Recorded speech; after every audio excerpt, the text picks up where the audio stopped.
Good morning. Today's the day of West Coast Craft Waves, and it's going to take me a little over an hour to get to Fort Mason Center. So I'm going to arrive around 8 o'clock, and it's going to give me 3 hours until opening, which should be plenty of time to set up. This was the first West Coast Crafts event that I've ever done before. I've heard a lot of good things about their bigger events that happen in the summer and winter, but I thought West Coast Crafts Waves would be a good entry point for me to get started with one of their smaller events. It's mainly focused as a vintage market, so I wasn't sure how the overlap between art and vintage would be with the audience, but it ended up being a pretty good show, and there were some other artists there as well, so it was really cool to see the mix of some old stuff and some new stuff together in one room. For this event, I got put in a really unique spot. You could see in this time-lapse video, I'm at the very end of this row back here, and there's also none of that balcony behind me that overlooks the first floor. So I'm sort of floating on an island that's open on all four sides, and I really wanted to take advantage of the space that I was given, so I kept messing around with my booth layout. I didn't want to do the typical inverted U shape that people walk into. I wanted to sort of try to create four sides as much as possible, just so I could maximize my selling area and that people would be able to see all of my stuff no matter which direction they were walking in from.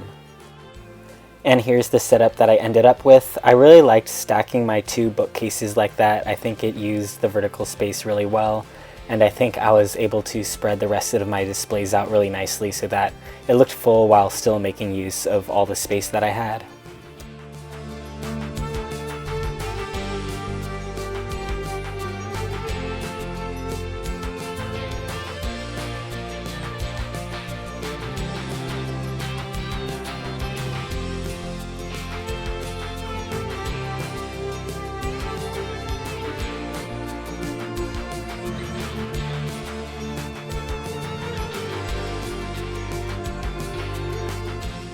I had some time before the event officially opened up for everyone, so I walked around to check out all the different booths.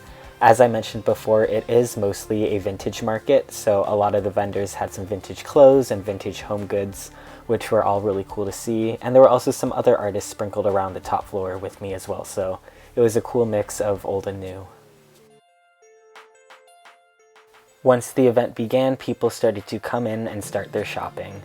This event has a really nice layout because there's two different floors that guests can walk around on, and the booths are also really well spaced apart. The aisles are nice and wide, and there's space in between each booth so that it never feels too crowded, and there's just a lot of breathing space. The crowds tend to come in waves, so there's times when it's busier, and then you get little breaks in between when it's not as busy. So it's really nice to be able to catch your breath and look around a little bit as well.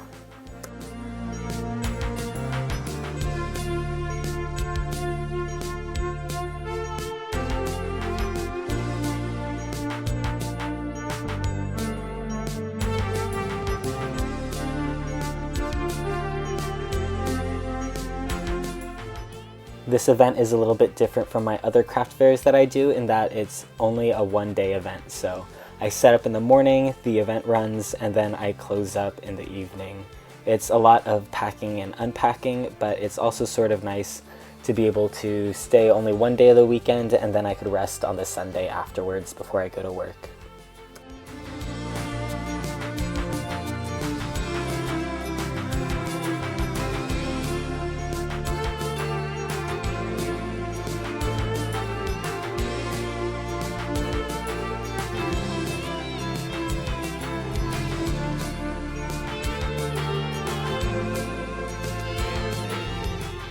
Packing up usually takes me a while since I usually solo vend, and I think I was one of the last people to leave the event, so it definitely took me quite a few trips to get everything into my car using my wagon.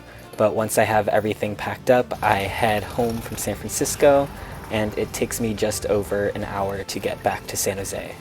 Overall, I had a really good experience with West Coast Crafts Waves, and I would do it again, and in fact, we're going to jump ahead a year in time, and I'm going to show you some footage from when I did this exact event again a year later and show you what I did differently and my experience again doing it for the second time. Good morning. Today I am doing my second West Coast Crafts event in San Francisco. So I've loaded up my car and I'm getting ready to head over. Just arrived and paid for parking, which was $30 for the whole day. And now I need to unload my car and bring everything into this building. This year, I think there were quite a few more vendors, so load-in took a bit longer than it did last time. There's only one elevator for everybody to use to get to the second floor, so anyone who wasn't placed on the first floor waited in line to use it so that we could bring everything up to our spots on the second floor. Like I mentioned, West Coast Crafts is a vintage show with some artists sprinkled throughout, so this time I did bring a whole extra shelf as well as a few boxes of vintage goods to sell at my booth. I've been helping clear out my grandpa's house for the past year or so, so I've had a lot of vintage goods to sell on these shelves. So this was a great weekend to bring them to, as well as just add some more diversity to my booth and bring in some other audiences to see both the vintage goods and some of my artwork. Like last time, I had some extra time before the event opened up to take a look around, and I saw a lot of cool vintage clothes and home goods, as well as art too. There's always so much to see at this event. You could walk around multiple times and you would still see something new every lap.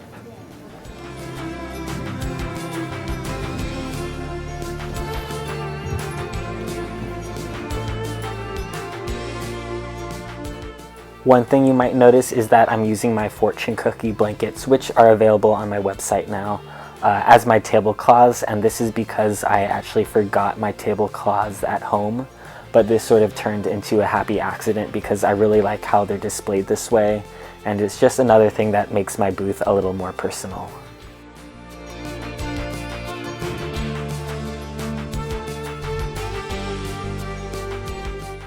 My booth was backed up right against the balcony, which sort of gave me this really cool view where I could people watch and see how everyone was shopping on the floor below me.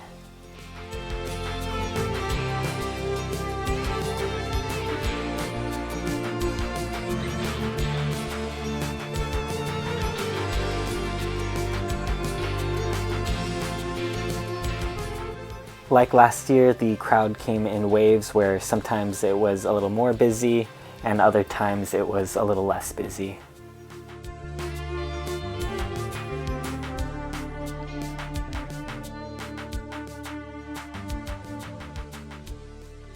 By the end of the day, I had sold a good amount of both my vintage goods that I had brought, as well as the artwork I usually bring with me. So I was really happy with the turnout, and I would do this event again.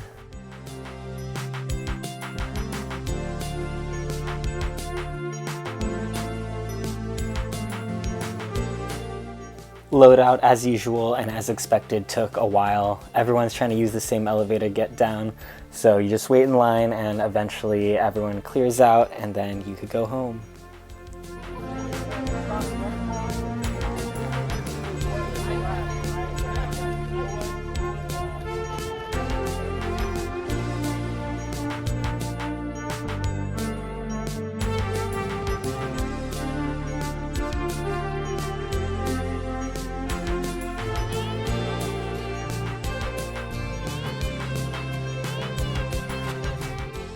At the end of the event, one of my booth neighbors said they no longer needed one of their display stands, so I happily took it to add to my collection of displays, and I'm looking forward to using it for some bigger prints in the future soon.